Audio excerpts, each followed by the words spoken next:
Hello students, welcome to PW only IAS. ये हमारा last session है आंसर राइटिंग सीरीज का। एथिक्स का आंसर राइटिंग हम डिस्कस कर रहे हैं स्टूडेंट्स। ये हमारा पूरा का पूरा सिलेबस है, दैट इज यूनिट जो लास्ट की 2 यूनिट्स है उसके रिस्पेक्ट में स्टूडेंट्स ये हमारा सिलेबस है। एक यूनिट आपकी है जो civil servants values and ethics in public administration, और दूसरी यूनिट है स्टूडेंट्स प्रॉपर्टी इन गवर्नेंस। देखिए इसके कुछ 7 क्वेश्चंस हैं, जैसे कि हम डिस्कस करते हैं हम उस तरीके से 2 केस स्टडी और 5 क्वेश्चंस को भी डिस्कस करेंगे। लेकिन स्टूडेंट्स मैं फिर से आपसे कहूंगा कि आप आंसर राइटिंग प्रैक्टिस करते रहिए। आंसर राइटिंग करना बहुत जरूरी है एथिक्स के पेपर में, तो क्योंकि प्रीलिम्स में आएगा नहीं है सब्जेक्ट। आंसर राइटिंग अगर आप नहीं कर रहे हैं तो रियल लर्निंग जो आपकी इस सब्जेक्ट के रिस्पेक्ट में है वो कहीं ना कहीं नहीं होगी और रह जाएगी। चलिए शुरू करते हैं अपने पहले क्वेश्चन के साथ स्टूडेंट्स। देखिए ये मेरा पहला क्वेश्चन है, ठीक है। तो फर्स्ट क्वेश्चन है, discuss the extent to which conscience can be considered more dependable guide than laws rules regulations in ethical decision making. मतलब अब आपको एथिकल डिसीजन मेकिंग करनी है, या तो आप लॉज का, रूल्स का, रेगुलेशंस का सहारा लोगे, क्लियर। लेकिन उससे भी बड़ा एक डिपेंडेबल अगर गाइड है एथिकल डिसीजन मेकिंग के लिए, बात सिर्फ डिसीजन मेकिंग की नहीं है, बात है एथिकल डिसीजन मेकिंग की, तो वर्ड आता है कॉन्शियंस। अब कॉन्शियंस क्या है? ये हमारी अंदरूनी आवाज है, ये हमारी अंतरात्मा है एक तरीके से। ये वो आवाज है जो हमें सही और गलत का रास्ता दिखाती है। तो क्वेश्चन के हिसाब से क्या ऐसा है, ये आपको लिखना है। तो इसका मतलब मेरे बॉडी पार्ट में मेरे को 2 पार्ट में इस आंसर को डिवाइड करना होगा। पहला पार्ट है जहां मैं कॉन्शियंस की पहली बात तो इंपॉर्टेंस बताऊंगा कि भाई अगर डिसीजन मेकिंग करना है तो कॉन्शियंस की इंपॉर्टेंस क्या है, लॉ, रूल्स एंड रेगुलेशंस पर। लेकिन देखिए स्टूडेंट्स, ये स्टेटमेंट यूनिवर्सल नहीं है। कभी कभी जरूरत होती है लॉज, रूल्स एंड रेगुलेशंस को फॉलो करने की कॉन्शियंस के ऊपर, तो उनकी भी जो इंपॉर्टेंस है, आपको लॉज, रूल्स एंड रेगुलेशंस की भी जो इंपॉर्टेंस है उसको सेकंड पार्ट में लिखना होगा। क्लियर। इंट्रोडक्शन में क्या लिखेंगे सर? इंट्रोडक्शन मैं देखो बहुत अच्छे से आपको दिखा देता हूं, लेकिन ठीक है उससे पहले एक बार अगर मैं जनरल भी डिस्कस करूं आपसे, तो इंट्रोडक्शन में पहले तो आप कॉन्शियंस के बारे में बताइए, कॉन्शियंस की इंपॉर्टेंस, उसके रिस्पेक्ट में 2-3 कीवर्ड्स अगर आप दे सके तो दे दीजिए। फिर रूल्स रेगुलेशंस के रिस्पेक्ट में 2-3 जो कीवर्ड्स हैं स्टूडेंट्स वो दे दीजिए। क्लियर। इसके बाद आप जो है इस क्वेश्चन को रिलेट करिए आगे बॉडी पार्ट से। जैसे कि आप ऐसे कर सकते हैं इसको कि भाई कॉन्शियंस जो है अपने आप में क्या है, इनर वॉइस है। मैंने भी आपको बताया आपकी अंदर की अंदरूनी आवाज, जो अंतरात्मा की आवाज है, सही गलत को एक बार में बताती है, वो कॉन्शियंस है जो मॉरल क्लैरिटी लेकर के आएगी आपके अंदर। ये इंट्रोडक्शन मैं इसलिए दिखा रहा हूं ताकि आपको समझ में आए एग्जैक्टली कीवर्ड्स कौन से यूज करने, जैसे कि मॉरल क्लैरिटी, जैसे कि एक्सटर्नल फ्रेमवर्क के रिस्पेक्ट में अगर मुझे जस्टिस लेकर आना है, ऑर्डर लेकर आना है, वो काम कौन करता है? वो लॉज करते हैं। वो काम कौन करता है? लॉज करते हैं। फिर आप देखिए एक ही लाइन में हमने कॉन्शियंस के बारे में, लॉ के बारे में बता दिया। आगे गए कि भाई ये बताता है कि fundamental roles of both, ultimately fundamental roles of both conscience and law दोनों ही इंपॉर्टेंट है अगर हमें कहीं ना कहीं एथिकल डिसीजन मेकिंग करनी है। ये बात अगर आप चाहें तो आप अपने कंक्लूजन में भी लिख सकते हैं। ये बात जरूरी नहीं है कि आप इसे इंट्रोडक्शन में लिखें, आप चाहें तो इसे कंक्लूजन में लिख सकते हैं।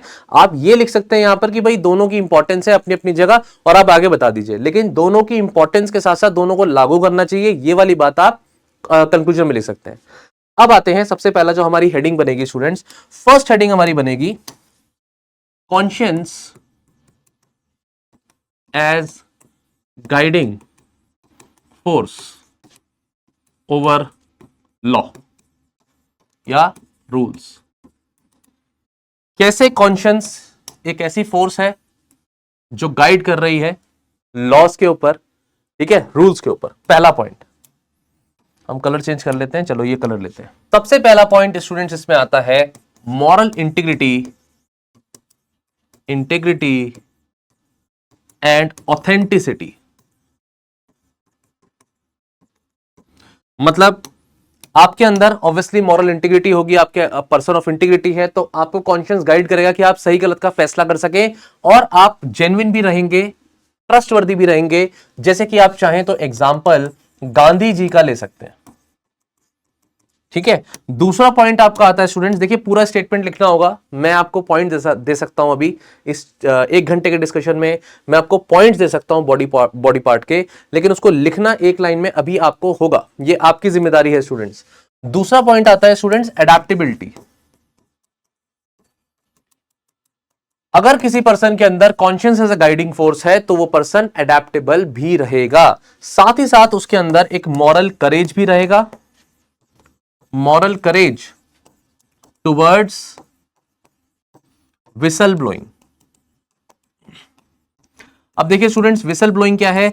अगर हमें अपने सिस्टम में कुछ गलत होता हुआ दिख रहा है तो हम उसके खिलाफ अपनी आवाज उठाएंगे, और कहीं ना कहीं उसके लिए करेज चाहिए, मॉरल करेज उसका एग्जाम्पल, मतलब मॉरल करेज उसका पॉइंट हो गया। और एग्जाम्पल अगर मैं देखूं तो एग्जाम्पल में आप चाहें तो सत्येंद्र दुबे जी का एग्जाम्पल ले सकते हैं।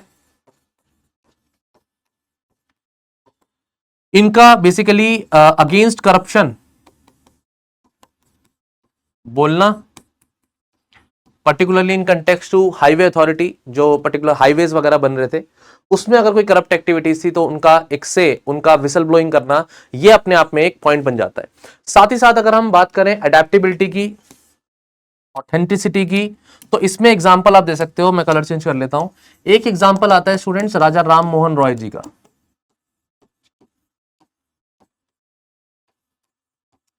देखो, अगेंस्ट सती उन्होंने पूरी की पूरी अपनी लड़ाई छेड़ दी है ना, समाज के खिलाफ। समाज को लग रहा है उस समय कि सती सही है, लेकिन उनकी एक अंदरूनी आवाज कहती है, अंतरात्मा बोलती है कि ये कितना गलत हो रहा है। आज हम सब इस बात को जानते हैं कि गलत है, लेकिन उस पॉइंट ऑफ टाइम पे समाज को यह बताना कि ये गलत है और मेरी कॉन्शियंस ये कहती है कि ये गलत है, ये बात एज एन एग्जांपल आप एडेप्टेबिलिटी के रिस्पेक्ट में या ऑथेंटिसिटी के रिस्पेक्ट में लिख सकते हैं। साथ ही साथ अगर आप देखें तो चौथा पॉइंट आप बना सकते हो कि भाई यहां पर जो जस्टिस के लिए जो प्रमोट करना है, प्रमोशन ऑफ सोशल जस्टिस। अगर मैं जस्टिस की बात करूं, सोशल जस्टिस के प्रमोशन की बात करूं students, so you can take the example of B R Ambedkar ji, doctor B R Ambedkar ji का एग्जांपल दे दीजिए कि कैसे उन्होंने अगेंस्ट कास्ट डिस्क्रिमिनेशन काम किया है, और ये उनकी अंदरूनी कॉन्शियंस है जो उन्हें कहती है कि भाई कास्ट के डिस्क्रिमिनेशन के अगेंस्ट उन्हें अपनी आवाज उठानी है। साथ ही साथ फिफ्थ पॉइंट, पांचवा पॉइंट यही लिख देते हैं, बेटर रहेगा यही लिख देते हैं, ये कैटलिस्ट रहेगा, एक कैटलिस्ट फॉर लीगल रिफॉर्म्स भी। अगर आपको इनफैक्ट लॉ में या रूल्स में भी कुछ चेंजेस लाने हैं तो कॉन्शियंस ही आपको बताएगी कि भाई इस तरीके के चेंजेस आने चाहिए। क्लियर? ये आपका हो गया कि भाई कॉन्शियंस का रोल क्या है गाइड करने में, एथिकल डिसीजन मेकिंग में ओवर लॉ। अब अगर मैं बात करूं कि भाई रूल्स रेगुलेशंस या लॉज की भी इंपॉर्टेंस है, जो है रूल्स, लॉज, रेगुलेशन, पूरा लिखिएगा, उसकी इंपॉर्टेंस की बात हो रही है। हम शॉर्ट में बता रहे हैं आपको अभी, लेकिन मैं एक्सपेक्ट कर रहा हूं कि आप आंसर राइटिंग कर चुके हैं, तो डेफिनेटली आपको एक बार से फॉर्डर पॉइंट चाहिए। तो देखिए, इसमें सबसे पहली बात है कि अगर रूल्स और लॉस फॉलो होंगे ना तो कंसिस्टेंसी आएगी, consistency in the system, consistency in the system, you can write it in another way, uniformity in the system.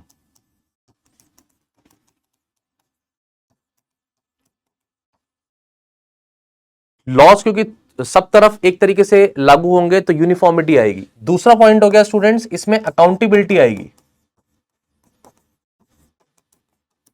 भाई लॉ ये बताएगा ना क्लियरली कि गलत कौन, सही कौन, कौन इसके पीछे रिस्पॉन्सिबल है। भाई गलत हो रहा है, रिस्पॉन्सिबिलिटी, कुछ गलत अगर हो रहा है तो उसमें ये क्लियरली लॉज बताएंगे कि इसमें जिम्मेदारी किसकी है, वो इंपॉर्टेंट एस्पेक्ट है। जैसे कि भाई एक एग्जांपल आप ले लीजिए, कंसिस्टेंसी में आप एग्जांपल ले लीजिए, भाई आरटीआई के लॉज हैं,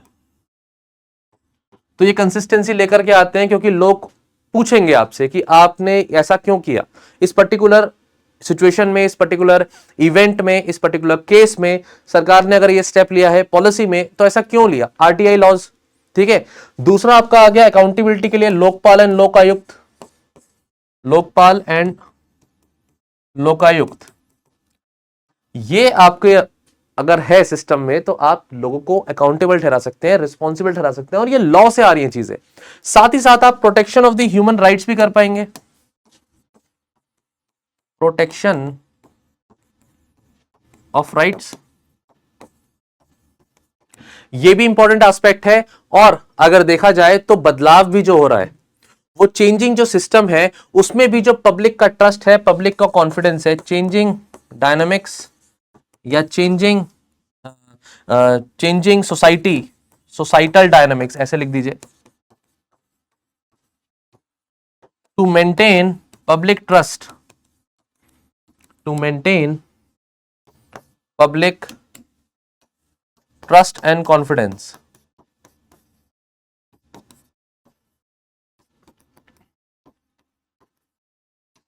इसमें भी आप एग्जांपल दे सकते हैं कि भाई बिल्कुल रूल्स रेगुलेशंस का इसमें रोल है। अभी जैसे मैं एक एग्जांपल देता हूं, बहुत अच्छा एग्जांपल है स्टूडेंट्स, रीसेंट एग्जांपल है, जरूर एग्जाम में यूज करिए। भारतीय न्याय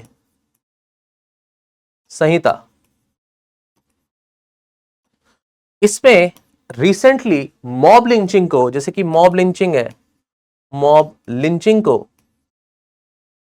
क्या किया गया है, अभी एक क्रिमिनल ऑफेंस बनाया है। देखो भाई, एक टाइम था जब भीड़ की शक्ल नहीं होती थी, आज भीड़ की शक्ल है, वो एक क्रिमिनल ऑफेंस है, और अगर एविडेंसेस मिलते हैं मॉब लिंचिंग में तो उस पर कार्रवाई होगी। ये अपने आप में एक बदलाव है। डेफिनेटली अगर ऐसा बदलाव आएगा तो पब्लिक का ट्रस्ट, पब्लिक का कॉन्फिडेंस, देखो जो लोग इन्वॉल्व होते हैं या परेशान होते हैं वो तो इसीलिए होते हैं क्योंकि उन्हें लगता है जस्टिस नहीं मिलेगा, हम खुद ही अपने हाथों में कानून ले लें। लेकिन ऐसा होने से लोगों के अंदर से ये डर भी खत्म होगा कि भाई भीड़ अब मारेगी तो उसमें किसी की शक्ल नहीं है, सब बच जाएंगे, ऐसा नहीं है। कम से कम पब्लिक का कॉन्फिडेंस कहीं ना कहीं यहां पर क्या होता है, जो है मोटिवेशन आता है लोगों के अंदर कि नहीं, जो गलत है वो गलत है। अगर राइट्स की बात करोगे, इसमें एग्जांपल देना है आपको कि भाई राइट्स की बात है सर, उसमें एग्जांपल तो देखो, डोमेस्टिक वायलेंस, इसके रिस्पेक्ट में एक्ट है अगेंस्ट द डोमेस्टिक वायलेंस, ठीक है, तो ये भी अपने आप में एग्जांपल है। यहां ह्यूमन की डिग्निटी, वुमेन की डिग्निटी की बात है, वुमेन सेफ्टी लॉज है, बहुत सारे एग्जांपल्स है स्टूडेंट्स, आप दे सकते हैं। तो एक तरफ आपने लॉ की इंपॉर्टेंस बताई, दूसरी तरफ आपने कॉन्शियंस की इंपॉर्टेंस बताई। अब आप ये कह सकते हो कि दोनों की ही कहीं ना कहीं रिक्वायरमेंट है, अगर हमें समाज को सही रखना है, अगर हमें कहीं ना कहीं एथिकल डिसीजन मेकिंग करनी है। यूज दिस वर्ड, क्योंकि ये वर्ड ही पूछा गया है तो डेफिनेटली एक्सपेक्टेड है आपसे कि आप इसी वर्ड को यूज करिए। ये पूरा का पूरा आपका मैंने कंक्लूजन दे दिया यहां पर कि बिल्कुल balancing conscience and laws will becoming increasingly important. पहला पॉइंट, कॉन्शियंस गाइड करेगी एथिकल डिसीजन को इंटीग्रिटी के रिस्पेक्ट में, लॉज इंश्योर करेगा fairness and accountability. Future challenges के लिए हमें क्या चाहिए, हमें blending of the moral guidance और लीगल स्ट्रक्चर, दोनों की रिक्वायरमेंट है जस्टिस के लिए। डन, पूरा क्वेश्चन आई होप आपको समझ में आया। अगला क्वेश्चन, अगला क्वेश्चन स्टूडेंट्स गांधी जी के रिस्पेक्ट में कि भाई best way to find yourself is to lose yourself to the service of the others. ये तो 2020 का ही क्वेश्चन है स्टूडेंट्स, मेंस का, ये एक PYQ है। अगर हमें खुद को पाना है तो हमें अपने आप को दूसरों की सर्विस के लिए लूज कर देना चाहिए। इसका मतलब है सेल्फलेस नेचर पब्लिक सर्विसेज में।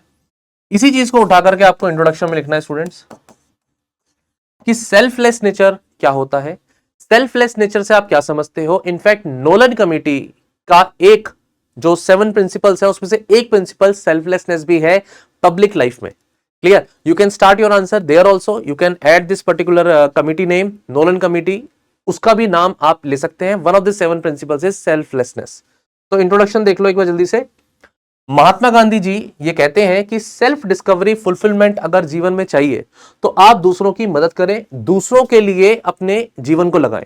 क्लियर, और दूसरों के बेनिफिट्स का सोचें, अपने पर्सनल बेनिफिट्स के ऊपर, वेलबींग ऑफ अदर्स का सोचें, उनकी नीड्स का सोचें, और आपके अंदर वो वैल्यूज, स्ट्रेंथ और पर्पस दिखना चाहिए लोगों की मदद करने के लिए, दूसरों की मदद करने के लिए। Clear, so perspective highlights altruism, dedication and commitment to the service. इसमें एक टॉपिक आपका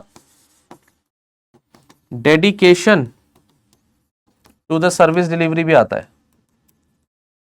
ये भी अपने आप में एक टॉपिक है आपका, ये भी आपका एक सिविल सर्वेंट के अंदर एक फाउंडेशनल वैल्यू है स्टूडेंट्स, ये भी आप लिख सकते हो। ये लिखने के बाद देखो आपको इस टॉपिक में सेल्फलेस नेचर के रिस्पेक्ट में कुछ पॉइंट्स हैं जो बताने हैं आपको।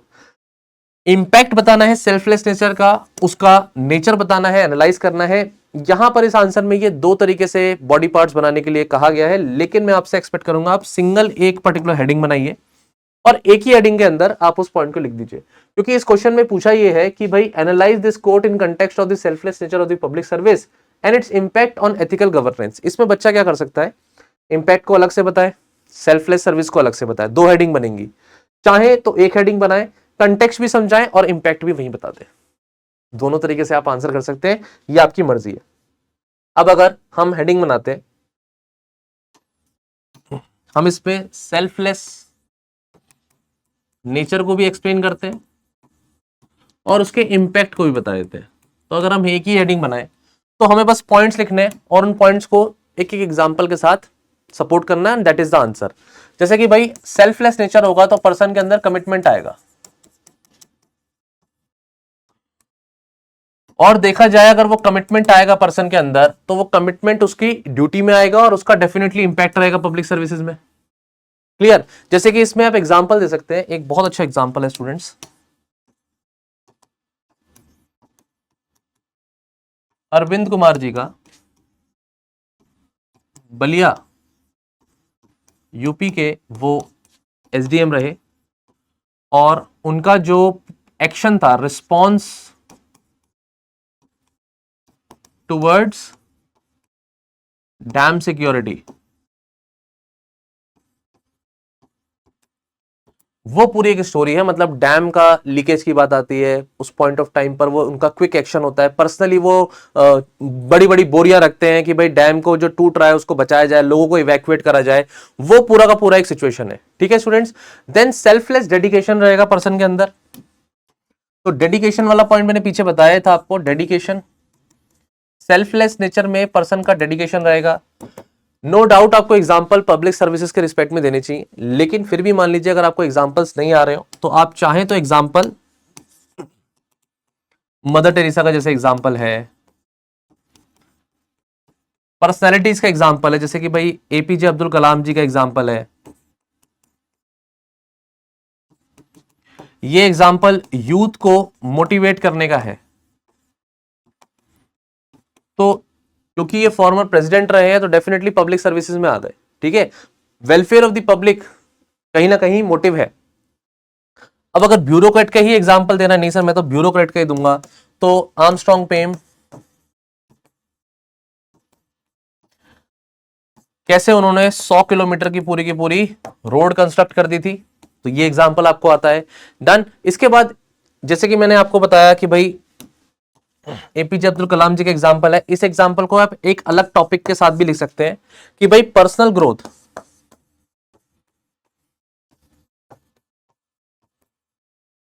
या फिर स्लैश करके सोसाइटी को अपलिफ्ट करने की बात है, या स्लैश करके मोटिवेट करने की बात है। मैं बहुत सारे कीवर्ड्स दे रहा हूं स्टूडेंट्स, कोई भी कीवर्ड यूज करिए। अच्छी बात यही होती है एथिक्स के पेपर की, आपको लिखने का तरीका सेम नहीं होगा, सबका अलग अलग होगा। आपका अपना तरीका है, अपने तरीके को इस्तेमाल करिए, लेकिन ये सारी ही बातें एक तरफ लेके जा रही है कि भाई यूथ को मोटिवेट किया एपीजे अब्दुल कलाम जी ने। इसी बात को आप लिख करके बता सकते हो, सेल्फलेस नेचर पर्सन का, सेल्फलेस नेचर से सोसाइटी पर उसका इंपैक्ट। फिर लीडरशिप डेवलपमेंट, लीडरशिप डेवलपमेंट, इसमें अगेन बहुत सारे एग्जांपल आ सकते हैं। आप इसमें एग्जांपल जो है चाहे तो उनका भी दे सकते हैं, अटल बिहारी वाजपेयी जी का।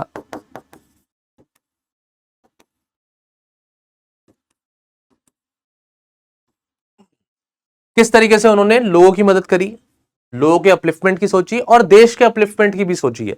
As a minister, as a politician, his motive was the welfare of the masses and also the welfare of the political system जिसके वो पार्ट हैं, और कंट्री सबसे बड़ी प्रायोरिटी। तो पोखरण मिशन जो सक्सेसफुल हुआ वो तभी हो पाया था जब ये अटल बिहारी वाजपेयी जी क्या थे, प्रधानमंत्री थे उस समय। दूसरा एग्जांपल आप इसमें चाहे तो लाल बहादुर शास्त्री जी का दे सकते हैं।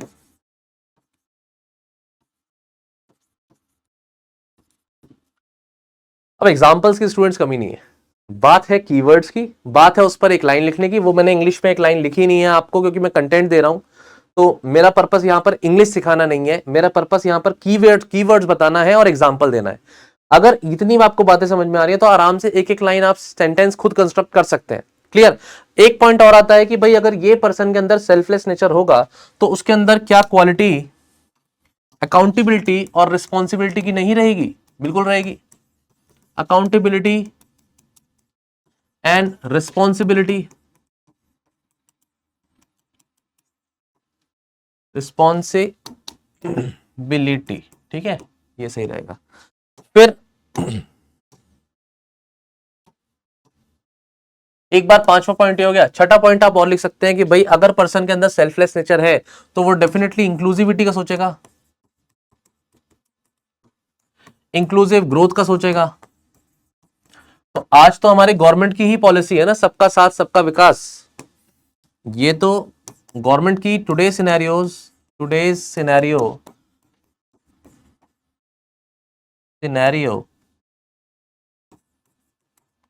ये जो पर्टिकुलर इनिशिएटिव है सबका साथ सबका विकास, ये अपने आप में एक एग्जांपल है, बहुत अच्छा एग्जांपल है।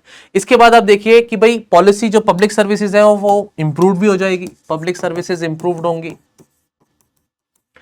हमारा कंटेक्स्ट जो है वो selfless nature in public services भी है, तो पब्लिक सर्विसेज इंप्रूव्ड होंगी। इसमें एक पॉलिसी आप देना चाहें तो ये पॉलिसी दे दीजिए। एक गवर्नमेंट की पॉलिसी एमजी नरेगा है, इसमें रूरल जो एरिया है यहां पर लोगों को जॉब देना, उनकी नीड्स को, उनकी रिक्वायरमेंट्स को फुलफिल करना, मिनिमम एटलीस्ट जॉब मिले उन्हें साल में। आप लोगों ने पढ़ा होगा इकोनॉमिक्स में ये, तो ये भी अपने आप में एक एग्जांपल है। साथ ही साथ अगर एक पर्सन के अंदर सेल्फलेस नेचर है तो उसका इंपैक्ट ये भी आता है सिविल सर्विसेज में कि वो इनोवेटिव होगा और उसके अंदर एफिशिएंसी भी आएगी। तो ये देखिए स्टूडेंट्स, ये दोनों ही कंटेक्स्ट में मैंने आंसर लिखा है। मैंने सेल्फलेस नेचर को भी एनालाइज किया है, मैंने इंपैक्ट भी बताया है। मैंने आपको 4-5 एग्जांपल, 4-5 से तो ज्यादा ही दे दिए, 6-7 एग्जांपल दे दिए स्टूडेंट्स। अब आप इसको कंस्ट्रक्ट करिए इस पूरे आंसर को, ठीक है। बॉडी पार्ट आपके पास तैयार है और कंक्लूजन में अगर आप चाहें तो इस तरह से लिख सकते हैं कि भाई आज की जो इंटरकनेक्टेड वर्ल्ड है, इस वर्ल्ड में महात्मा गांधी जी ये मानते हैं कि भाई जो दूसरों के लिए सर्विस करता है, अपने आप को डिस्कवर करने के लिए दूसरों के लिए समर्पित है, उसी का रेलेवेंस आज के समय में है। पब्लिक सर्वेंट्स के लिए तो बहुत जरूरी है कि वेलबींग ऑफ द अदर्स की सोचे, ऑनेस्टी, फेयरनेस और कहीं ना कहीं गवर्नेंस, ट्रस्ट इन गवर्नेंस, इन चीजों को फॉस्टर करेगा अगर ब्यूरोक्रेसी में इस तरीके की सोच हुई। This approach not only benefits communities, क्या ये सिर्फ कम्युनिटीज को ही बेनिफिट करेगा? नहीं, ये तो इंसान की खुद की पर्सनल ग्रोथ, उसकी इनोवेशन और उसकी सर्विस जो पर्टिकुलर डेमोन्स्ट्रेशन स्किल्स है उसको भी बताएगा और उसकी ड्यूटी और उसके पाथ को यूज करने का एक तरीका है बेटर सोसाइटी बनाने का। इंग्लिश में ऐसे लिखा है, समझा मैंने दिया। अब इन्हीं बातों को आप भी अपने शब्दों में लिख सकते हैं, चाहे तो इस तरीके से, चाहे तो इसको थोड़ा अलग डायरेक्शन में। This is up to you students. ये खत्म होता है हमारा दूसरा क्वेश्चन। थर्ड क्वेश्चन है स्टूडेंट्स, ये पर्टिकुलर एक कोटेशन है अगेन कॉन्शियंस के बारे में। अगेन ये कोटेशन है कि कॉन्शियंस इनर वॉइस है जो बताती है difference between right and wrong. Similar kind of a question पहला क्वेश्चन भी था, लेकिन इस क्वेश्चन में ये बोलते हैं कि discuss the significance of this statement. तो कॉन्शियंस को लेकर के ही आपको एक्सप्लेन करना है इस पूरे क्वेश्चन में। Ethical decision making in public administration, almost a similar question जो हमने पहला क्वेश्चन डिस्कस किया है।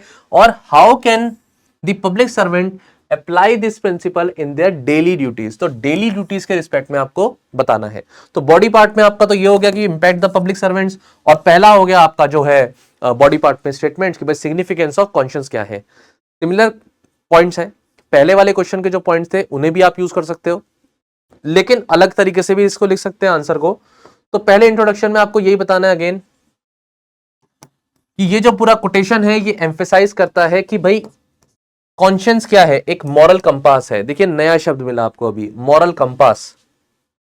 जब कहते हैं एथिक्स क्या है, तो अपने आप में मोरालिटी, एथिक्स, मॉरल वैल्यूज एक तरीके के कंपास की तरह है। कंपास क्या करता है, आपको डायरेक्शन दिखाता है। तो मॉरल कंपास जब हम बोलते हैं तो आपकी डेली रूटीन में सही गलत क्या है, कॉन्शियंस को यहां बोला जा रहा है कि वो अपने आप में एक मॉरल कंपास की तरह है जो आपको सही और गलत के बीच का अंतर बताएगा। Inner voice guides are action, obviously हमारे डिसीजंस, और प्रमोट करते हैं ethical behaviour and self reflection. जैसा भी आपका बिहेवियर होगा उस पर, जैसी पर्सनैलिटी आप है ये रिफ्लेक्ट कर जाएगा। आगे आते हैं कि भाई ये अंडरस्कोर करता है importance of listening to one's conscience to navigate complex moral landscapes and even act in a manner which is a person believe to be a person of integrity.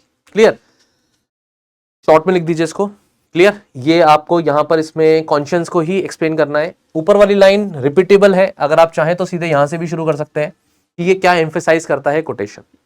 लेकिन फिर आते हैं सर इसमें एग्जांपल्स क्या लिखेंगे और इसमें पर्टिकुलर हेडिंग क्या बनेगी। पहली हेडिंग सिग्निफिकेंस ऑफ कॉन्शियंस, तो मैंने सीधा ये पेन डाउन कर दिया चीजें।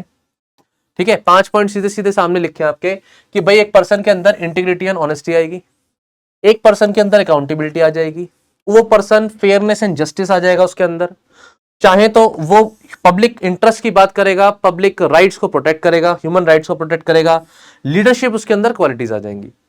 इन्हीं टॉपिक्स पर एक एक एग्जांपल, भाई अशोक खेमका जी का एग्जांपल कि कैसे उन्होंने इंटीग्रिटी को लिटरली जो है प्रोजेक्ट किया अपने थ्रू आउट द करियर।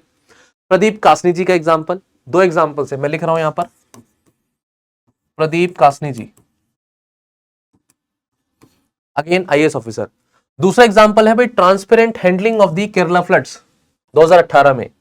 यह भी बताता है कि भाई officials ensuring aid and reach the right people and making sure that it reflects accountability, बहुत अच्छा एग्जांपल है। तीसरा एग्जांपल आप टीएन सेशन जी का बता सकते हैं कि भाई कैसे वो फॉर्मर जो है चीफ इलेक्शन कमिश्नर रहे हैं और उन्होंने इलेक्टोरल रिफॉर्म्स करे हैं, free and fair elections in India, उसको डिमॉन्स्ट्रेट करता है ये।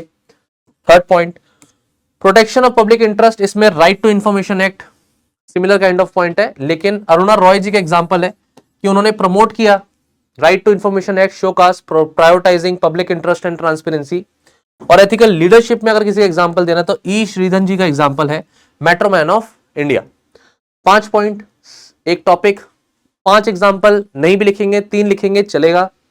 अगला हेडिंग आती है कि सर कैसे अप्लाई करें कॉन्शियंस इन पब्लिक सर्विसेज में, तो अगेन आपके 5 पॉइंट, भाई मेंटरशिप प्रोग्राम ला सकते हैं आप, फीडबैक मैकेनिज्म चला सकते हैं कि लोगों को उनकी गलती के बारे में पता चले, सिस्टम को उसकी गलती के बारे में पता चले, उसकी कमियों के बारे में पता चले। देन परफॉर्मेंस अप्रेजल, आप चाहे तो इंश्योर करें कि जो परफॉर्मेंस है उसके बेसिस पर, एनुअल परफॉर्मेंस के बेसिस पर अप्रेजल हो, कम्युनिटी को एंगेज करें या पर्सनल रिफ्लेक्शन हो। एक एक एग्जांपल, अगर मेंटरशिप की बात करें तो भाई public health official, season public health official mentors a new employ, तो यहां मेंटरशिप की बात हो रही है, भाई जो समझता है चीजों को वो आने वाले नए एम्प्लॉयज को गाइड करे। फीडबैक में एग्जांपल ऑनलाइन फीडबैक पोर्टल होते हैं पब्लिक सर्विसेज के रिस्पेक्ट में, पब्लिक से कोई भी पॉलिसी आती है तो उसमें उनसे फीडबैक लिया जाता है कि वो बताएं उसके बारे में क्या सही क्या गलत, कुछ सजेशन से तो जरूर दें। परफॉर्मेंस अप्रेजल में 360 degree annual review, simple example culture of integrity लाएगा। और लोकल काउंसलर से अगर आप हेल्प लें तो रेगुलर फीडबैक आपको कम्युनिटी में क्या क्या चीजें बदलाव की जरूरत है, ये क्या क्या एक्सपेक्टेशन है, ये भी मिल पाएगा। लास्टली आ गया पर्सनल रिफ्लेक्शन, एक police officer keeps a daily journal to reflect on their interaction, कुछ लोग डायरी लिखते हैं, कुछ लोग कविता लिखते हैं। एक ब्यूरोक्रेट के लिए भी जरूरी है कि वो इंट्रोस्पेक्शन करे कि क्या उसने सही किया नहीं किया। और इसमें एक एग्जांपल आता है गांधीयन तलिस्म का। गांधीयन तलिस्म यही कहता है कि भाई आप जो भी डिसीजन ले, जो भी फैसला ले, वो लास्ट माइल तक जो पर्सन है क्या उसको हेल्प करेगा या नहीं करेगा, इस सोच के साथ उस फैसले को ले तो आपका जो डाउट है वो क्लियर हो जाएगा। इसी का कंक्लूजन स्टूडेंट्स की पब्लिक एडमिनिस्ट्रेशन में एनकाउंटर किया जाते हैं बहुत से कॉम्प्लेक्स चैलेंजेस। इन चैलेंजेस को कॉन्शियंस को अगर हम गाइडिंग फोर्स बनाएं, मॉरल कंपास बनाएं, तो एथिकल डिसीजन मेकिंग हो सकती है जो कि बहुत जरूरी है। ये बेसिकली पब्लिक सर्वेंट को गाइड करेगा कि वो अपने अंदर और समाज के अंदर ट्रस्ट एंड इंटीग्रिटी लेकर के आ सके। बाय एम्ब्रेसिंग देयर कॉन्शियंस वो क्या कर सकते हैं, सोसाइटी को जस्ट अकाउंटेबल एथिकल स्टैंडर्ड के साथ फ्यूचर में सोसाइटी को आगे ले जा सकते हैं। कंक्लूडेड, सिंपल रखिए, टू द पॉइंट रखिए। कैसे लिखना है सर, सर ने लिखा हुआ दे दिया है, डायरेक्टली यूज कर सकते हैं। समझ में नहीं आता सर तो समझा भी दिया है, डन। अब मेरे ख्याल से ये क्वेश्चन हो जाएगा, इसमें इतना डाउट नहीं होना चाहिए। बहुत अच्छा क्वेश्चन है ये, philosophical basis of the concept of ethical governance but in Indian context. तो ये फिलोसॉफिकल बेसिस जो है, फिलोसॉफिकल बेसिस ऑफ गवर्नेंस, अगर आप देखें तो ये अपनी थीम भी है, हेडिंग भी है लास्ट यूनिट की। और ये फिलोसॉफिकल बेसिस हम जनरली वेस्टर्न जो हमारे फिलोसोफर्स हैं उसके रिस्पेक्ट में तो पढ़ते हैं, लेकिन अगर क्वेश्चन इस तरह से आ जाए कि इंडियन कंटेक्स्ट में, तो ये क्वेश्चन क्या हो जाता है, एक थोड़ा सा डिफरेंट डायमेंशन का होगा जहां इंडियन कंटेक्स्ट के रिस्पेक्ट में आपको लिखना होगा। हम यहां पर एरिस्टोटल सोक्रेटिस नहीं लिखेंगे, हम यहां पर मैकेवली नहीं लिखेंगे, हम प्लेटो नहीं लिखेंगे, हम यहां पर इमैनुअल कांत नहीं कोट कर सकते, हमें इंडियन कंटेक्स्ट में ही लिखना है। और दूसरा पॉइंट है कि कैसे ये फिलोसॉफिकल आइडियाज मैनिफेस्ट करते हैं गवर्नमेंटल स्कीम्स एंड पॉलिसीज में। तो दो पार्ट बॉडी के, ये तो क्लियर हो ही गया आपको। और इंट्रोडक्शन में जरूर आप फिलोसॉफिकल बेसिस के बारे में बताएं कि भाई गवर्नेंस, एथिकल गवर्नेंस क्या है, conducting governmental organisation affairs with the values, कौन सी values, integrity, transparency, accountability, objectivity, selfless nature, leadership, equitable, inclusivity, fairness, हर भर के वैल्यूज हैं आपके पास, एम्पैथी एंड कंपैशन भी है, सारी नहीं लिखनी है, 3 लिख देना कोई भी। और आगे लिखेंगे कि भाई जैसे कि भाई ये इन्वॉल्व करता है मॉरल प्रिंसिपल्स एंड स्टैंडर्ड्स को जो डिसीजन मेकिंग में यूज हो। मैंने बता ही दिया, प्रमोटिंग फेयरनेस एंड ट्रस्ट, ये सारी बातें आ गई। लेकिन ये एथिकल गवर्नेंस हमें मिलती कहां से, हमें ये मिलती है हमारे इंडियन फिलोसॉफिकल कंटेक्स्ट से भी, और उससे भी हमें सीखने को मिलता है। वो फिलोसॉफिकल बेसिस भी गवर्नेंस का पार्ट है। जैसे कि, तो पहले आप क्या बनाएंगे, पहले आप हेडिंग बनाएंगे, इस हेडिंग में आप बनाएंगे कि लिखेंगे philosophical basis of governance in Indian context.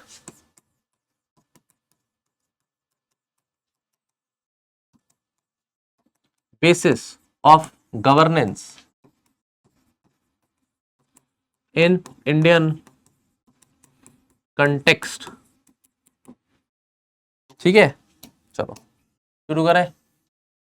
पहला पॉइंट, सब बड़े इजी इजी पॉइंट है, सिंपल सिंपल पॉइंट है। पहला पॉइंट, धर्म। चाहे हमारे भगवत गीता है, चाहे मनुस्मृति है,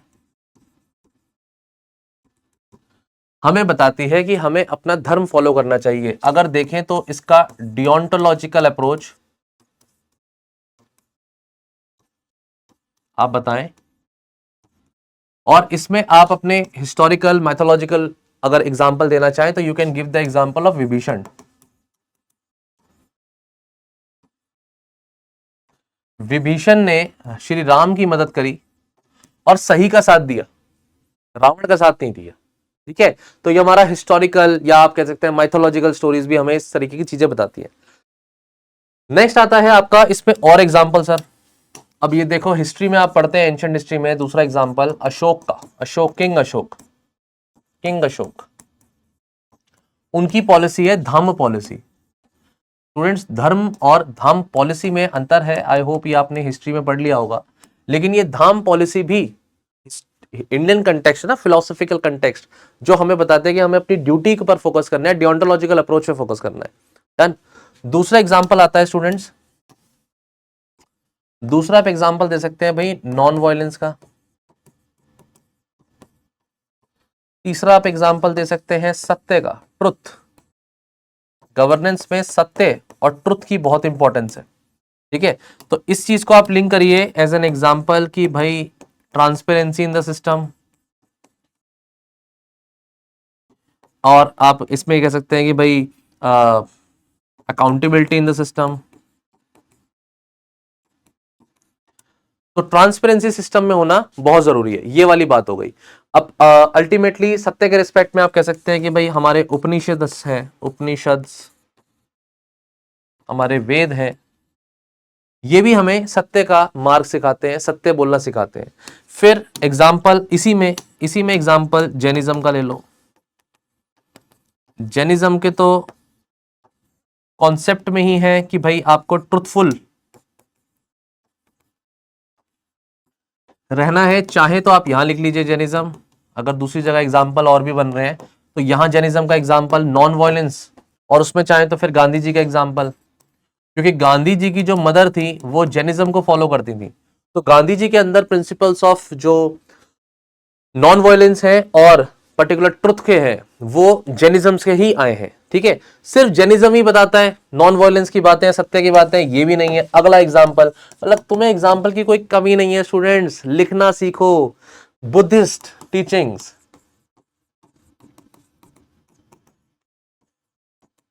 ये जो अष्टांग मार्ग है, मैं इसको चौथा पॉइंट बना रहा हूं, ये जो अष्टांग मार्ग है, 8 फोल्ड पाथ, क्या ये एथिकल गवर्नेंस में नहीं आ सकते? बिल्कुल आ सकते हैं। क्या ये फिलोसॉफिकल बेसिस नहीं है हमारे इंडियन कंटेक्स्ट का गवर्नेंस का? बिल्कुल है। क्यों नहीं है? बिल्कुल है। ठीक है स्टूडेंट्स, इसके बाद एक आता है आपका, ये 4 पॉइंट नोट कर लिए, फिर 5वां पॉइंट आपका आता है स्टूडेंट्स, लोक संग्रह। ये इंग्लिश में हम संग्रह लिखते हैं, लेकिन हिंदी में हम लोक संग्रह बोलते हैं। तो वेलफेयर ऑफ ऑल, इसका मतलब क्या है? Welfare of all. और इसी चीज को अगर हम गवर्नेंस में देखें तो ये बात ही है कि भाई हमें इंक्लूसिव होना चाहिए गवर्नेंस में, हमारी पॉलिसी में। और इसी चीज को आप अगर गांधी जी के रिस्पेक्ट में लिखें,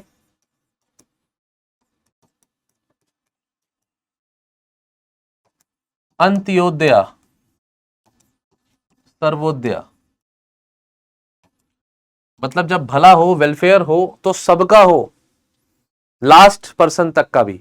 इसके बाद स्टूडेंट्स आता है न्याय, छठा पॉइंट आता है न्याय। न्याय का जो रिस्पेक्ट है वो है जस्टिस से। अब इसमें अगर आप एग्जाम्पल पे जाएंगे तो बहुत अच्छा एग्जाम्पल है अर्थशास्त्र, कौटिल्याज अर्थशास्त्र। क्या कौटिल्या अर्थशास्त्र न्याय की बात नहीं करती, जस्टिस की बात नहीं करती? बिल्कुल करती है। सेवंथ पॉइंट, सेवंथ पॉइंट आपका आता है Anuvrat. Anuvrat is basically small vows, और ये जो कॉन्सेप्ट है ये जैनिज्म से आता है। इसमें आप चाहें तो लॉर्ड महावीरा, उनके रिस्पेक्ट में ये पॉइंट आप स्टूडेंट्स बना सकते हैं। और फिर कुछ बातें जो बिल्कुल बिल्कुल ही जनरल हैं, ये तो हर बच्चा लिख सकता है, मैं मान सकता हूं कि भाई वासुदेवाय कुटुंबकम, वासुदेव कुटुंबकम,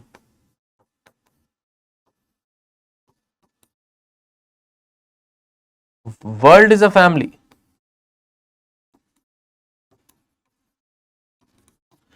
ये तो हमारी फिलॉसफी है ही ना, वर्ल्ड इज अ फैमिली। तो ग्लोबल यूनिटी की हम बात कर ही रहे हैं ना, ग्लोबल यूनिटी। फिर अतिथि देवो भवा, ये भी तो फिलोसॉफिकल बेसिस है। मतलब अगर हम टूरिज्म को प्रमोट कर रहे हैं, अगर हम फॉरेन डिप्लोमेसी की बात करें, तो फॉरेन डिप्लोमेसी में वसुधैव कुटुंबकम एंड अतिथि देवो भवा, ये दोनों ही हमारे फिलोसॉफिकल बेसिस है, जिस पर हम गवर्नेंस कहीं ना कहीं डिप्लोमेसी, फॉरेन रिलेशंस के रिस्पेक्ट में diplomacy, you can use the word, right word, and ये हम एग्जांपल की तरह लिख सकते हैं। तो स्टूडेंट्स, कुछ बातें जनरल भी होती हैं, कुछ बातें आपको पता होती हैं, बस आपको ये नहीं पता होता सर एग्जाम में से लिखना कैसे। तो मैंने आपको पॉइंट्स दे दिए, एक एक लाइन जी लिखी है इसके बारे में। आपकी हिस्ट्री, एंशिएंट हिस्ट्री से तो सीधे सीधे एग्जांपल है बच्चों, आप उसको नहीं लिख रहे हो मतलब गड़बड़ी है। अब कोई बच्चा कहता है कि सर इसमें मुझे पॉइंट नहीं आ रहा, अगर एक भी पॉइंट नहीं आ रहा तो गड़बड़ है, मे गॉड ब्लेस यू हो जाएगा एग्जाम में। ठीक है, अगले पार्ट पे चलते हैं स्टूडेंट्स। अगला पार्ट जो हमारा है, देखिए क्वेश्चन एक बार फिर से पढ़ते हैं। How do these philosophical ideas manifest in government schemes and policies? तो गवर्नमेंट स्कीम्स और पॉलिसीज में कैसे मैनिफेस्ट होगा? मैं तो इसमें बहुत ही सिंपल है, गोला बनाऊंगा एक, है ना, ये तो बहुत ही सिंपल है। आप भी चाहें तो इसमें भाई पॉइंट्स दे दीजिए, मैनिफेस्ट इन पब्लिक पॉलिसीज, है ना। तो ये फिलोसॉफिकल बेसिस की बात हो रही है। बेसिस जो है ये कैसे मैनिफेस्ट हो रहा है पब्लिक पॉलिसी में? भाई कैसे हो रहा है बता दो। क्या ये अगर अगर फिलोसॉफिकल बेसिस ये है एथिकल गवर्नेंस का, तो सिस्टम में ट्रांसपेरेंसी आ जाएगी, सिस्टम में अकाउंटेबिलिटी आ जाएगी, फेयरनेस आ जाएगी, सोशल जस्टिस, एथिकल गवर्नेंस अगर होगी तो ऑब्जेक्टिविटी आ जाएगी, ग्लोबल यूनिटी आ जाएगी, मैंने जो पीछे पॉइंट लिखा है। एथिकल लीडरशिप प्रमोट हो जाएगी।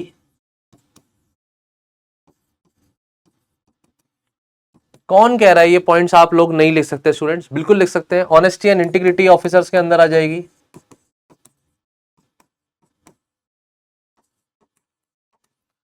देन उसके साथ साथ आपके अंदर, आपके सिस्टम के अंदर अकाउंटेबिलिटी एंड रिस्पॉन्सिबिलिटी, दोनों वर्ड यही लिख लो।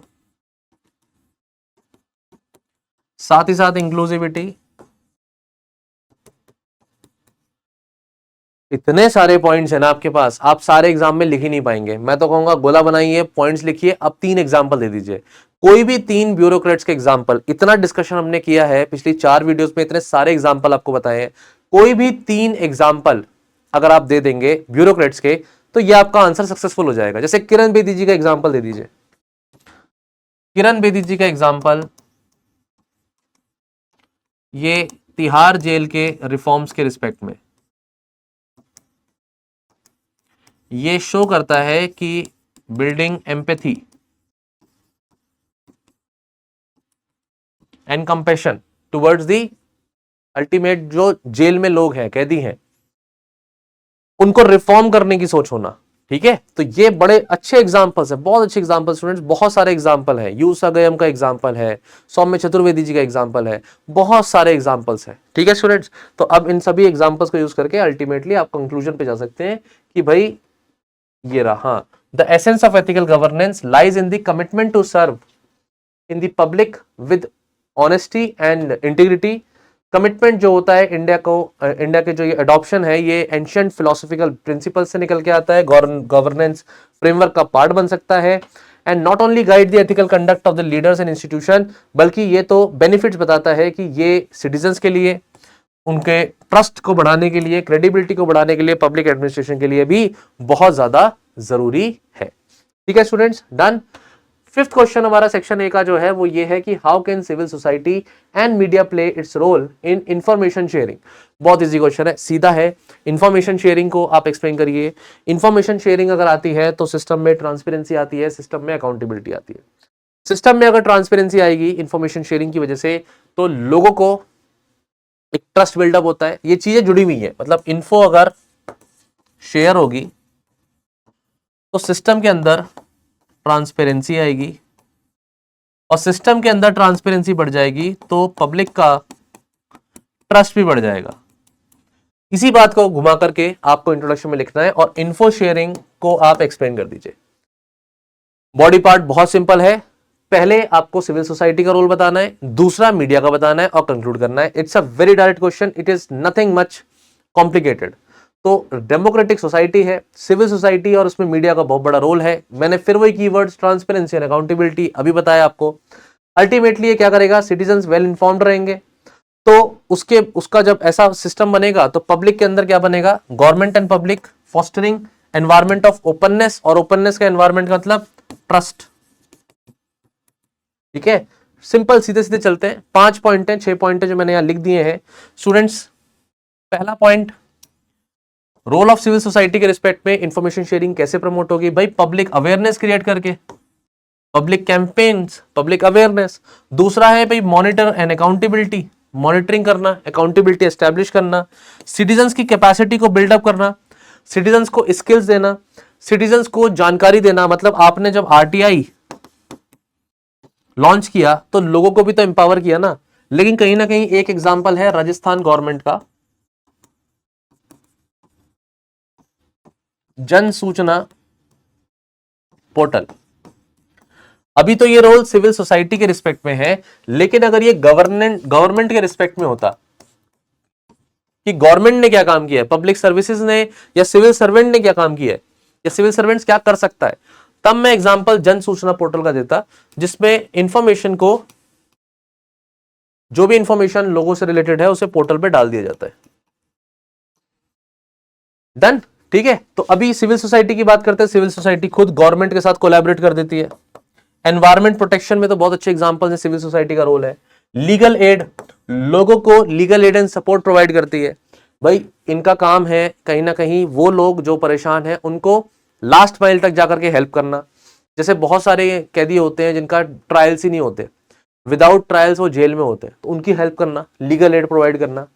फिर एडवोकेसी फॉर ट्रांसपेरेंसी लॉज, मतलब कहीं ना कहीं ये चाहते हैं भाई आरटीआई एक्ट आता है या लोकपाल पास होता है, अन्ना हजारे जी का पूरा मूवमेंट आता है, उसमें सिविल सोसाइटी का रोल है कि वो प्रमोट करे कि भाई ट्रांसपेरेंट लॉज बने, और उसके लिए वो एडवोकेट करे।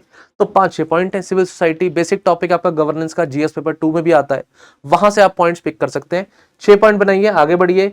अगला टॉपिक आता है भाई इसमें, अच्छा इसमें एग्जांपल्स हैं, कुछ एग्जांपल स्टूडेंट्स मैं लिख करके भी लाया हूं आप लोगों के लिए कि भाई मजदूर किसान शक्ति संगठन, इनका role establishment of RTI, national campaigns for people right information, association for democratic reforms, analysis for publicizes the criminal financial education background of the candidates contesting the election, बड़ा अच्छा एग्जांपल है। परिवर्तन ऑर्गेनाइजेशन दिल्ली की कंडक्ट करे workshop, educate करे citizens को कि grievance redressal mechanism के रिस्पेक्ट में वो इफेक्टिव हो सके। ह्यूमन राइट्स लॉ नेटवर्क इस, ये भी एक एग्जांपल है। ये मैंने एग्जांपल दे दिए, लेकिन आप इसमें से कोई भी 3 एग्जांपल एग्जाम में यूज करें, सारे आप नहीं कर पाएंगे।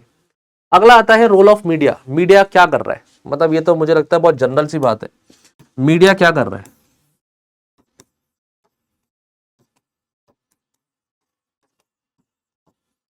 इन इन्फो शेयरिंग, इसके स्टूडेंट्स 2 पार्ट है देखा जाए तो, एक पार्ट है जो पॉजिटिव है, दूसरा पार्ट है जो नेगेटिव है। देखा जाए तो ये खुद ही अपने आप में एक क्वेश्चन है 10 नंबर का। डोंट यू एग्री कि ये अपने आप में क्वेश्चन है कि पॉजिटिव और नेगेटिव दोनों पार्ट है। नेगेटिव में सर फेक न्यूज नहीं है क्या? जो इन्फ्लुएंसर्स हैं, अगर वो इन्फ्लुएंसर्स आपको फिल्टर्ड रियलिटी दिखा रहे हैं, the word is filtered reality, तो ये तो अपने आप में नेगेटिव है। फिर डीप फेक्स का आप एग्जांपल लेंगे, जो वीडियो सर्कुलेट हो जाती है सोशल मीडिया पर, तो इन्फॉर्मेशन कहां शेयर होंगी? इन्फॉर्मेशन शेयरिंग होने की बजाय वो ऐसी इन्फॉर्मेशन शेयरिंग हो रही है जिसकी जो फेक है, जो शायद सच भी ना हो, और ये प्रमोट कर देता है कभी कभी गलत चीजें जो है वो प्रमोट कर देता है, रेडिकलाइजेशन इन सोसाइटी या कम्युनल हेट्रेड। तो ये वाला एस्पेक्ट तो स्टूडेंट्स एक नेगेटिव एस्पेक्ट है ही, लेकिन एग्जाम पॉइंट ऑफ व्यू से इस क्वेश्चन में, हमारा जो क्वेश्चन अभी है इसमें ये वाला एस्पेक्ट नहीं पूछा है, इसमें ये वाला एस्पेक्ट पूछा है, पॉजिटिव वाला। तो पॉजिटिव एस्पेक्ट में भाई लोगों को बेसिकली अवेयरनेस होगी, इंफॉर्मेशन शेयरिंग होगी, अगेन वही वाली बातें, ट्रांसपेरेंसी की, अकाउंटेबिलिटी की, अवेयरनेस की, सोसाइटी में जस्टिस की, इंफॉर्मेशन है तो फेयरनेस आएगा सिस्टम में। रोल सोशल मीडिया प्ले करेगा कि सोशल मीडिया क्लियरली बताएगा कहाँ कहाँ कितने कितने रिजर्वेशन है। फॉर एग्जांपल, तो जिस कम्युनिटी को रिजर्वेशन नहीं मिला है वो कहीं ना कहीं इंक्लूसिविटी उसकी नहीं हुई है, तो वो आवाज उठा पाएगी ना अपनी। और सोशल मीडिया के थ्रू तो हैशटैग मूवमेंट शुरू हो जाते हैं, हैशटैग मूवमेंट्स का आप एग्जाम्पल दीजिए, बहुत अच्छे एग्जाम्पल्स हैं। ठीक है, तो ये आपकी बातें आती हैं, 5 एग्जाम्पल हो ही गए रोल ऑफ मीडिया। मैंने फिर से लिख देता हूं, इन्वेस्टिगेटिव जर्नलिज्म। अब कीवर्ड्स, जनरल तो डिस्कशन हो गया, कीवर्ड्स क्या यूज करेंगे? इन्वेस्टिगेटिव जर्नलिज्म, क्योंकि रोल ऑफ मीडिया है promoting information sharing, crucial role है इंफॉर्मेशन के रिस्पेक्ट में जर्नलिज्म, ट्रांसपेरेंसी, अकाउंटेबिलिटी को प्रमोट करना। जैसे पीएनबी, नीरव मोदी जो फ्रॉड हुआ, करप्शन जो होते हैं, स्कैंडल्स जो होते हैं, वो प्रमोट हो जाते, वो कहीं ना कहीं लोगों को पता लगते हैं। दूसरा, गवर्नमेंट की जो डाटा है उसको पब्लिसाइज करना, है ना, तो कैग ने कोई रिपोर्ट दी है तो वो बताना मीडिया में। तीसरा, फैसिलिटेटिंग पब्लिक डिबेट्स। अब देखा ना आपने, डिबेट में लोग आते हैं, बैठते हैं, बातें करते हैं, अपनी अपनी बातें करते हैं, ये भी अपने आप में एक एग्जांपल है। किसी भी न्यूज चैनल में देख लेना, ये चलती रहती है चीजें। फिर सोशल मीडिया कैंपेन से जनरल पॉइंट पीछे भी हमने डिस्कस किया। हैशटैग मूवमेंट्स, जैसे आस्क योर गवर्नमेंट एक एग्जांपल है, बहुत से अलग हैशटैग मूवमेंट्स हैं। फिफ्थ हो गया गवर्नमेंट ऑफिशियल्स को एंगेज करना। ठीक है, तो वॉक द टॉक, इस तरीके के इनिशिएटिव्स मीडिया के। इसी पे स्टूडेंट्स आपका फैक्ट चेकिंग भी एक अपने आप में है कि भाई कोई वायरल खबर है उसको सच्चाई तक पहुंचना आता है ना, बिल्कुल हम सच तक पहुंचेंगे, सच्चाई की गहराई में जाएंगे। ठीक है, तो ये आपको सिटीजन्स को अवेक कराते हैं फॉल्स न्यूज के रिस्पेक्ट में। तो इस क्वेश्चन में हमारे को पॉजिटिव साइड ही बतानी थी स्टूडेंट्स कि वो कैसे इंकरेज कर रहा है इंफॉर्मेशन शेयरिंग में। रोल ऑफ मीडिया अपने आप में एक ऐसा क्वेश्चन है जो पॉजिटिव नेगेटिव दोनों हो सकता है। यहां पर रोल मीडिया का अगर एथिकल बोलेंगे तो एथिकल मतलब सही चीज बताना, सही रास्ते की तरफ जाना। टीआरपी वगैरह का जैसा है उसमें पूरा केस स्टडी बन सकती है। कंक्लूजन में आप वही लिख दीजिए जो बातें आपको बताई हैं कि भाई ये ओपन कम्युनिकेशन के लिए बहुत जरूरी है इन्फॉर्मेशन का शेयरिंग होना, पब्लिक ट्रस्ट के लिए बहुत जरूरी है इन्फॉर्मेशन शेयरिंग का होना। फिर वही दो बातें एग्जाम में कंक्लूजन में भी घूम करके आएंगी। यहां तक स्टूडेंट्स हमने डिस्कस कर लिए हैं अपने 5 क्वेश्चंस। अब करेंगे हम 2 case studies discuss. Case study मैं एज्यूम कर रहा हूं आपने खुद लिखी है, तो पेपर डिस्कशन ही है ये वाला पार्ट, तो आपको पता होगी केस स्टडी क्या है। जिन स्टूडेंट्स ने केस स्टडी नहीं करी है मैं चाहूंगा एक बार बोर्ड पे देखिए, केस स्टडी सामने है, जल्दी से इसको वीडियो को पॉज करके आप देख लीजिए। तो आई होप स्टूडेंट्स आपने ये वीडियो पॉज करके केस स्टडी पढ़ ली है। फिर भी शॉर्ट में, effective implementation of constitutional principles both letter and spirit and foster the transparent and accountable and ethical public administration by embedding these values everyday practices and continuity educating civil servants government and officials। तो इसमें पूरा का पूरा ना एक बातें बताई हुई हैं। केस स्टडी बहुत सिंपल सी है कि भाई 34% वुमेन है जो एग्जिट करती हैं फर्म से क्योंकि वर्क लाइफ बैलेंस वो नहीं बना पाती, जबकि 4% वो लोग हैं। तो इसमें अंजलि जो है एक टैलेंटेड सॉफ्टवेयर इंजीनियर है, लेकिन वो वर्क लाइफ बैलेंस अपना मेंटेन नहीं कर पा रही है। बच्चों की रिस्पॉन्सिबिलिटी है, mother and care giver, opportunity जो है responsibilities is the right word to choose. उनके हस्बैंड है जबकि उनका नाम राजेश है। वो डोमेस्टिक ड्यूटी को कभी भी अपने करियर के रिस्पेक्ट में प्रायोरिटी नहीं देते हैं, उनके लिए करियर इंपॉर्टेंट है। और जो इसकी वजह से क्या होता है, lack of support practice policies and rigid work culture further exacerbate the particular stress। Competition है, स्ट्रेस है, कंपनी की तरफ से भी स्ट्रेस है, उसकी रिस्पेक्ट में बात हो रही है। तो अब आगे इसमें पूरे केस स्टडी में ये है कि भाई अंजलि भी यही पूरी की पूरी सिचुएशन फेस कर रही है और उसने अपना डिसीजन भी ले लिया है कि मैं अपनी नौकरी को छोड़ रही हूँ। उसके फीमेल कोलीग्स भी जो है उनके भी कान खड़े हो जाते हैं एक तरीके से, और कंपनी का मैनेजमेंट भी जो है इस बात को जानता है कि फीमेल एम्प्लॉयज के होने से उनके जो पर्टिकुलर काम करने का तरीका है कंपनी को बड़ा फायदा होता है। लेकिन उनको ये भी पता है मैनेजमेंट को कि टैलेंटेड पर्सन का लॉस हो जाएगा जस्ट बिकॉज वो talented person work life balance को मेंटेन नहीं कर पा रहा है।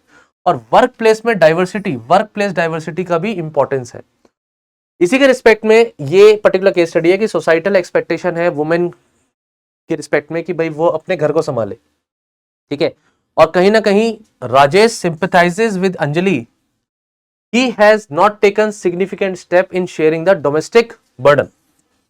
तो वो इस बात को एक्सेप्ट करते हैं, इस बात को मानते हैं। अब ये आता है कि कंपनी के management is not faced with the ethical dilemma. Company के मैनेजमेंट एथिकल डायलेमा है कि भाई अंजलि को as a female employee ensure किया जाए सपोर्टिव वर्क एनवायरनमेंट की वो काम कर सके, और they must consider how to address such kind of a societal norms जहां जेंडर डिस्पैरिटी एक सोसाइटी के अंदर ऑलरेडी है। इस पूरी केस स्टडी में आपसे 4 क्वेश्चन पूछे गए हैं। एथिकल चैलेंजेस क्या है जो कंपनी फेस कर रही है। दूसरा क्वेश्चन है रोल राजेश जो प्ले कर सकते हैं उनके हस्बैंड, कैसे अपनी वाइफ को सपोर्ट करें। तीसरा क्वेश्चन है सोसाइटी का एटीट्यूड कैसे चेंज करें इस जेंडर रोल के रिस्पेक्ट में जो बायसनेस बनी हुई है उसको शिफ्ट करना बहुत जरूरी है कि अंजलि के ऊपर ये सर पर जो बर्डन है वो ना रहे। और लास्ट क्वेश्चन आपका है कि कैसे कंपनी पॉलिसीज क्रिएट करे कि वर्क लाइफ बैलेंस जो है वो मेंटेन रहे विदाउट कॉम्प्रोमाइजिंग दी प्रोडक्टिविटी। केस स्टडी आप समझ गए हो। मैं सीधे इसके पॉइंट्स डिस्कस करूंगा, पूरा डिटेल में तो जाएंगे नहीं। इंट्रोडक्शन में आप जरूर वर्क लाइफ बैलेंस की बात करें और अंजलि के रिस्पेक्ट में ये बात लिख करके कंपनी का डायलेमा आप चाहें तो दोबारा से इसमें लिख सकते हैं। लेकिन केस स्टडी किस बारे में है, जेंडर डिस्पैरिटी के बारे में है, वर्क लाइफ बैलेंस के बारे में है, एक मिडिल क्लास वुमेन की जो स्ट्रगल है और सोसाइटी का जो प्रेशर है उसके बारे में। स्टेक होल्डर्स अप्रोच इसमें जरूरत नहीं है, आप चाहे तो बना सकते हैं। ये पूछा नहीं है, पूछा होता तो जरूर बनाते, मैं अगेन फिर से कह रहा हूं। लेकिन ये सभी लोग इसमें क्या है, स्टेक होल्डर्स हैं, चाहे वो सिविल सोसाइटी हो, गवर्नमेंट हो, जो भी कंपनी में लोग हैं, क्लाइंट्स, कंपनी में टीम मेंबर जो है, टीम लीडर जो है, कंपनी का खुद का मैनेजमेंट, उनके हस्बैंड और वो खुद, ठीक है, बाकी फीमेल एम्प्लॉयज भी हैं। तो ये सब क्या है, स्टेक होल्डर्स।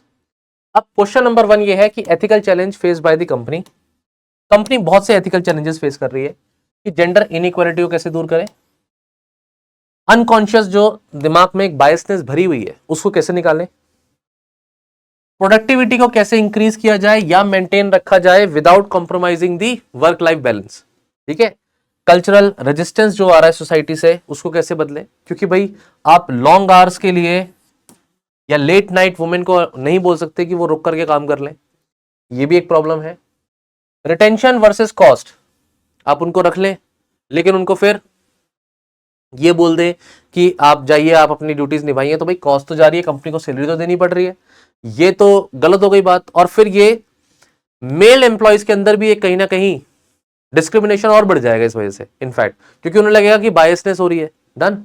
एक पॉइंट आता है लीगल एंड एथिकल कंप्लायंस होनी बहुत जरूरी है, क्योंकि कहीं ना कहीं इसमें क्या है कि भाई लैक ऑफ सपोर्टिव पॉलिसीज तो है जो वर्क कल्चर की होनी चाहिए, जो यहां नहीं दिख रही है इस केस में।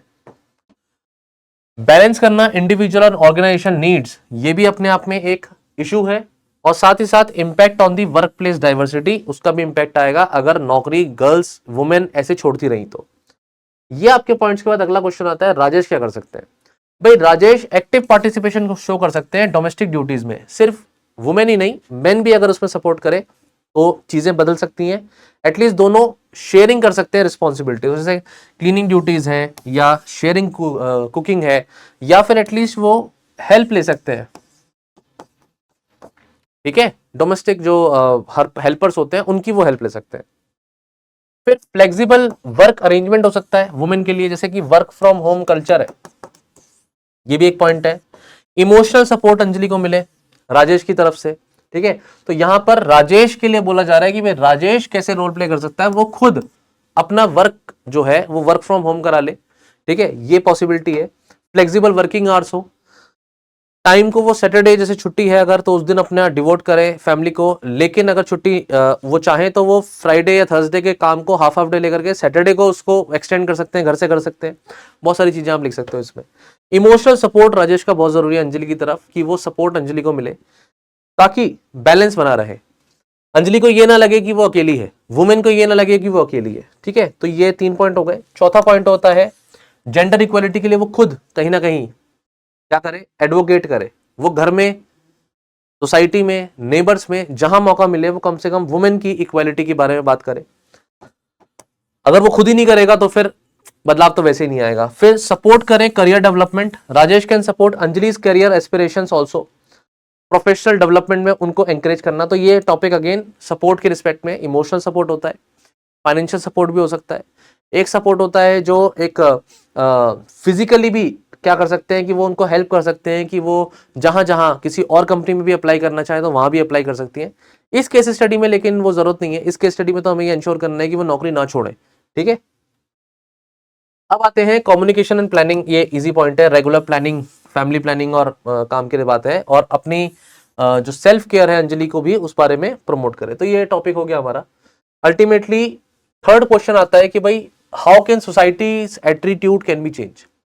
इसमें देखो एजुकेशन एंड अवेयरनेस कैंपेन चलाने की बहुत जरूरी है। तो गवर्नमेंट की पॉलिसी बेटी बचाओ एंड बेटी पढ़ाओ, ये तो है ही, ये आप लिख ही सकते हो एग्जाम में। ये मैं थोड़ा तेजी से पढ़ा रहा हूं क्योंकि मैं एक्सपेक्ट कर रहा हूं कि आपने ये आंसर लिख लिया है। तो लिख लिया है तो बस आपको पॉइंट्स चाहिए। ठीक है, टीचर ये पढ़ा नहीं रहा है, टीचर सिर्फ आंसर डिस्कस कर रहा है यहां पर आपके साथ। इस डिफरेंस को समझिए स्टूडेंट्स। ठीक है, फिर आपका फोर्थ पॉइंट, ये आपका कौन सा हो गया, फर्स्ट पॉइंट। ये सेकंड पॉइंट हो गया आपका public role models and media representation. Movie आई थी एक पंगा नाम की, where the actress was feeling the same kind of a struggle, तो वो भी एक एग्जांपल है। इक्वल पेरेंटिंग इनिशिएटिव्स, ठीक है, स्वीडन का आप एग्जांपल ले सकते हो। कम्युनिटी एंगेजमेंट बहुत जरूरी है, child care programs, economic empowerment programs, women को कहीं ना कहीं अपलिफ्ट किया जाए economically. Self employment, women's association, empowering the women. Then 6 point legal frameworks work life balance के लिए, जैसे मेटर्निटी लीव्स होती हैं 26 वीक्स की। Then changing the social school curriculum also, जैसे countries like Finland have integrated gender equality as an education also. इसके बाद आपका 7-8 पॉइंट है, 7th-8th पॉइंट है कि men's involvement in gender equality to.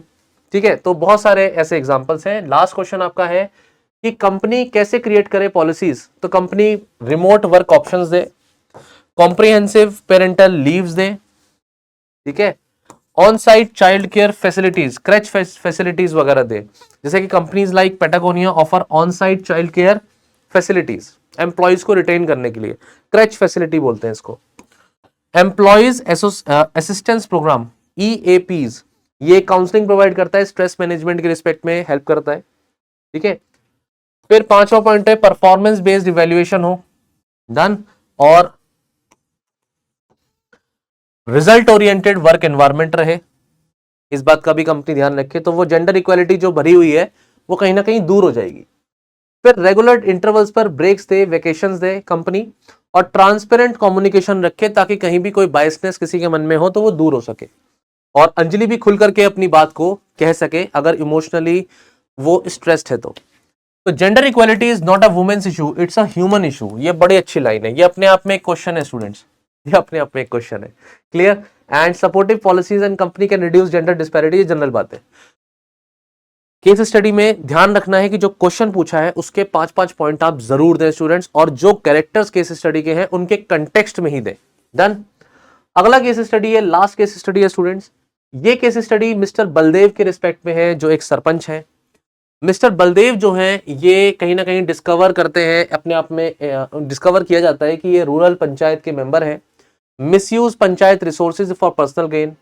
इसमें पूरा का पूरा केस स्टडी है, जल्दी से वीडियो को पॉज करिए और इसको सुन लीजिए, इसको एक बार पढ़ लीजिए, ठीक है।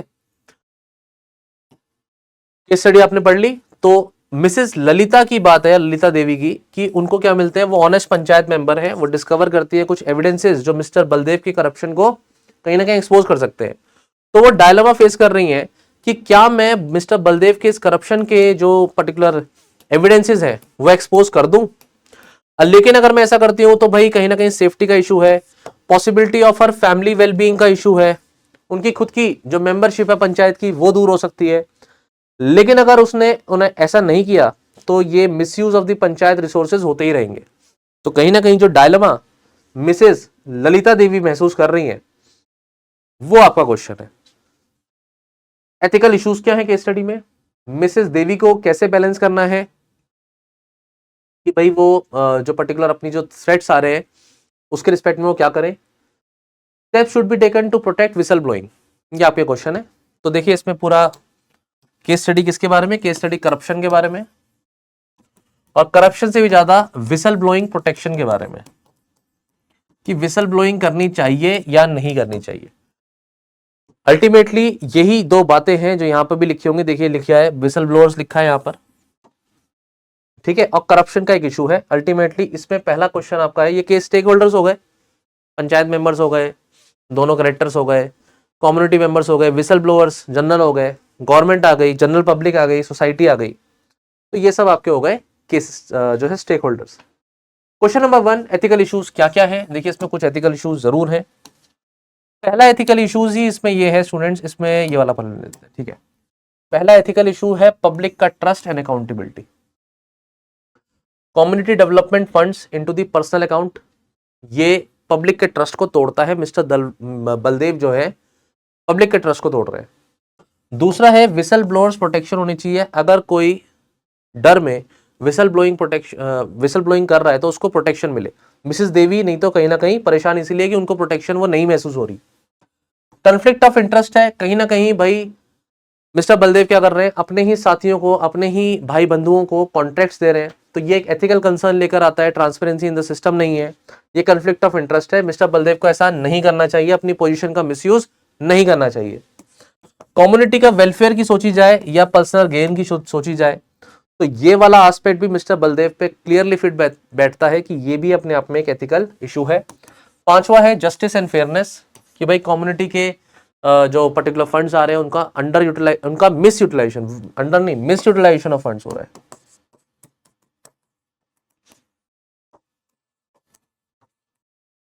ठीक है, लिख लीजिएगा। क्वेश्चन नंबर 2, मिसेस देवी जो है balance her duty to the community against the potential threat to her personal safety, उस पर वो क्या करे। तो भाई पहला पॉइंट ये है कि अलायंसेस बाकी पंचायत मेंबर्स के साथ वो बिल्कुल कोलैबोरेट करें, पहली बात तो मिल करके चलें, हर एविडेंस को डॉक्यूमेंट करें वो, ये बहुत जरूरी है ताकि वो एविडेंसेस यूज हो सके। भाई किसी को जो है दोषी ठहराने के लिए।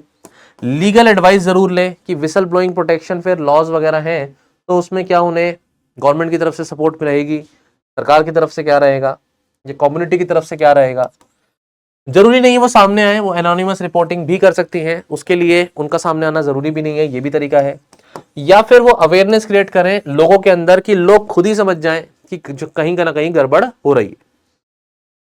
फिर merits of our course of action ये है कि collaborating with other honest panchayat members reduces the personal risk definitely, and whistle blowing enhances basically the influence in the addressing the corruption actively. Done.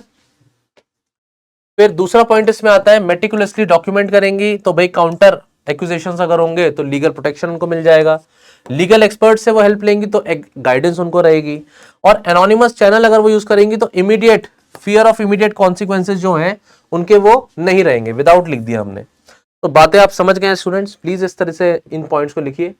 तीसरा question, steps should be taken to protect whistle blowers, तो भाई legal safeguards होने चाहिए, independent oversight होनी चाहिए, impartial investigation होनी चाहिए, awareness programmes चलाने की हमें जरूरत है, वर्कशॉप वगैरह चलाने की जरूरत है ताकि विसल ब्लोअर्स को प्रमोट भी किया जा सके, विसल ब्लोइंग को प्रमोट किया जा सके, सपोर्ट किया जा सके, और उनको प्रोटेक्शन की भी बात उनको बताई जा सके। पब्लिक के सपोर्ट की भी जरूरत है, मीडिया कैंपेन्स की भी जरूरत है, साथ ही साथ इंस्टीट्यूशनल रिफॉर्म की भी यहां पर जरूरत है। इस तरीके से आपका तीसरा क्वेश्चन यहां पर फिनिश हो जाता है स्टूडेंट्स। तीसरा क्वेश्चन उस केस स्टडी का, सातवां हमारा क्वेश्चन दूसरी case study, done, everything is complete. Ethics के इस पर्टिकुलर डिस्कशन में 4 दिन का ये सेशन रहा स्टूडेंट्स, मैं आपके साथ डेली डिस्कस करता था 7 क्वेश्चन, लेकिन जो भी स्टूडेंट्स अभी अगले साल की भी तैयारी कर रहे हैं, मेरी उनसे यही एडवाइस है कि आंसर राइटिंग मत छोड़िए।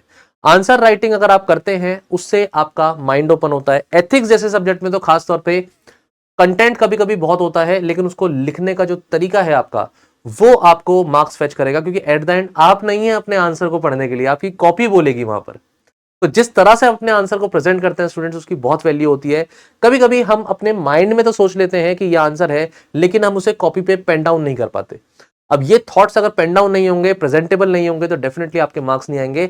इन सभी मिस्टेक्स को दूर कर सकते हैं आप जब तक आप आंसर राइटिंग नहीं करेंगे। लर्निंग आपकी नहीं होगी, सुनने में सब कुछ बहुत आसान लगेगा, लेकिन उसी चीज को एक स्ट्रक्चर्ड वे में लिखने में ही दिक्कत होती है। गुड विशेस स्टूडेंट्स, ऐसे ही सीरीज हम और कंटिन्यू करेंगे। बिल्कुल आप लोगों का सपोर्ट है, आप लोगों का प्यार है, आप लोगों की रिक्वायरमेंट्स हैं, हम पूरी तरह से कोशिश कर रहे हैं उसको फुलफिल करने की। My best wishes to all the students who are watching this. Good wishes for your future endeavours. Thank you so much students.